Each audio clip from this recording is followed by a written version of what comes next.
This is Storyboard. We are joined now from New Delhi by marketing head for Coca-Cola India and Southwest Asia, Ricardo. He joined the India operations in October last year and is looking forward to an Indian summer. Ricardo, good to have you on the show. It must be freezing in Delhi now, but not too early to talk about summer plans, I'm sure. Well, there's a lot of things coming up this summer. Although the whole year people are drinking our products, this part of the year is where they raise a lot of attention for what's going on in this market. What will the summer of 2010 see Coca-Cola do different or new? Well, there is a lot of attention and focus and investment and effort to make sure that all the brands of the portfolio across all the categories that we play, are decently supported and are growing as they are expected to grow. So we recently launched Burn Energy Drink. Even more recently, we launched Minute Maid Nimble Fresh. And these are the two big bets that we have for the coming weeks. I'm glad you spoke about the new launches, because till December when you launched Burn and this month when you have Minute Maid Nimble Fresh, Coca-Cola has been going a bit slow on the launch front. Would you agree if I said that? No, not exactly, because what happened in the last few months is that we've been doing a lot of work to make sure that the foundation for all the brands that we have in the portfolio are in the right place, that allow them all to grow faster. The innovation process has a different pace, and the innovation process depends a lot on getting the right product that makes sense for that moment, for that market. And that can take longer or shorter. That happened with Burn, which was very fast on the development process. Burn is an international brand. We have more than 70 countries, so we brought to India after doing a lot of research to make sure that that was the perfect formula for here. And on Nimble Fresh, for example, we've done a lot of work over the last several months to make sure that we have the best product in the market. So, long story short, we have the sparkling foundation very well done now, and we have new products coming up to complement the portfolio. It's interesting that you said it's important to have the best product out in the market, because where Minute Maid Nimble Fresh is concerned, which you've launched only in Tamil Nadu as we speak, your competitor PepsiCo has a head start in the category, isn't it? A close to 10-month start in this particular product category. So early is not important? Yeah, well, as I told you before, what really matters to us is getting the best product out. And if that takes longer, that's part of the development process. What we wanted to do is we wanted to offer consumers a product which is the closest possible of the one that they have grown up drinking at home, freshly squeezed. You don't see the late launch of this product being a bit of a handicap, because it's going to be seen as a Me Too product, even where the positioning is concerned, which is all bilkul ghar ka, or almost like homemade.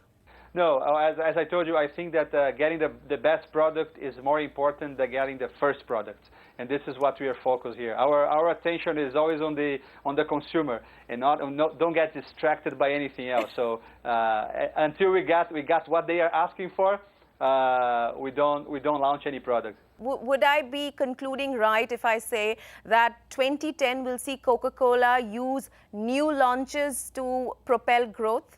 I'm looking for a headline, Ricardo. Well, these two launches are answer your question. There's two launches in a window of a month, so this is a lot of new products, and we have to drink a lot of Burn to keep the energy in the level that is required to deliver everything for the year. But just to give you more information, there are a lot of news during the coming months, and I'm pretty sure you're going to be surprised and delighted with what's coming. All right, okay. Let's move on to sports sponsorship. You all are the official, one of the official FIFA sponsors. You've already begun promotion activity. You had the FIFA Trophy Tour, but you're not the broadcast sponsor for the IPL, although Coca-Cola was the broadcast sponsor in season 1 and 2. Why is that? Well, this is as simple as when we do our media planning, we check the best options that fit with the message that we are trying to communicate. Some of them fit in different formats, and we chose to have a different approach this year. But of course, being cricket such an important consumer passion, we will be present whenever they are consuming cricket. And cricket has a strong association with our brand, so it makes a lot of sense for us to be connected to that. If in one year or the other we are not official sponsors of broadcast events, that's something that's decided based on media analysis that we do for that specific moment. So does that mean that the IPL Season 3 was just too expensive and not value for your money, Ricardo? No, that's not what I said. What I said is when we look at the way we want to communicate, we have to match the messages that we have with the type of media that we want to use. And I'll give you an example. There are a few events which there are limitations in the number of seconds per message. And some of our messages require more time to be told. So in that context, it's easier to, it's more effective and easier to buy in a different way. So this is the approach we have. We always look at the communication, looking at the message that we are sending, where this message is played, the format of the media. There's a combination of things. So the cricket season is certainly a big moment for television in this country, and we are going to be present in our own way. Just a few months ago, we had the Food Safety and Standards Authority come out with advertising guidelines, and that is still under debate. How serious are these guidelines going to be in terms of the impact they'll have on the kind of communication that your brands can make? Well, there are a few points on this question. First, one of the good things that the Coca-Cola company has been doing around the world is leading the dialogue on what is acceptable and not acceptable in terms of communication of all the categories that we play.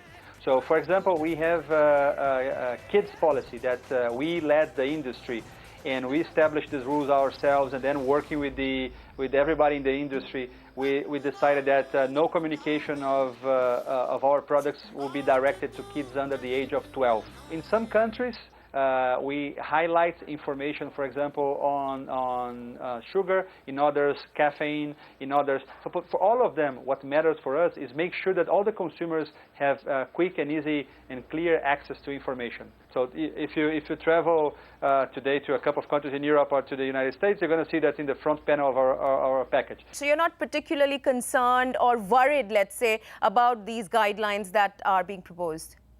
No, it's not a matter of being concerned. We are working with all the parties to make sure that whatever is decided is good for consumers. So if that has any implications on the way that we market our brands, we will be part of the decision and we'll be happy to follow. Okay, Ricardo, thank you so much for your time, and stock up on the burn since you promised us a scorching summer from Coca-Cola. Okay, thank you very much. From Coca-Cola to Hindustan Unilever, we saw all that aggressive advertising that HUL was investing in to regain market share a few months ago. It seems to be paying off. Third quarter results show that the FMCG leader has gained a total 5% increase in volumes. But A&M spends at 630 crore rupees for the third quarter are at an all-time high. This is linked to a couple of factors. Firstly, supporting the various market interventions that we have made, the complete rejuvenation of our soaps portfolio, the relaunches that have gone in, the Lux relaunch, which is also backed by a very large consumer promotional offering. In personal products, the various innovations that we have put in the market.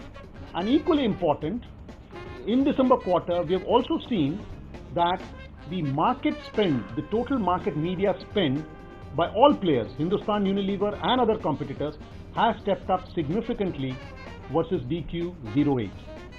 And as we've said before, we are very clearly committed to make sure that we are competitive in terms of supporting our brands. And after 22 years, Sur Mera Tumhara has been recreated for a new generation. It's been shown on Zoom television. It was launched on Republic Day. This has been much more elaborate. It's a bigger canvas. Many more days of shooting. And today, you know, stars are so much more busier. So coordination and bigger crew, it has to be technically as good as everything else in the world. The world has been waiting for it. It's finally here. I'm talking about Apple's touchscreen tablet, the iPad, which launched on Wednesday. It can be used to watch movies, play games, browse the web, and of course, to read. It costs between $499 to $829 in the US. International prices and availability will be known within the next 3 months. Vodafone SR has issued a public notice on Friday to counter counterfeits of the Zuzus. The telecom major promises legal action against unauthorized usage. Protecting alleged Zuzu merchandise, they're ahead on Storyboard. Notes from Davos. PepsiCo's Indra Nui and WPP's Martin Sorrell are on the show.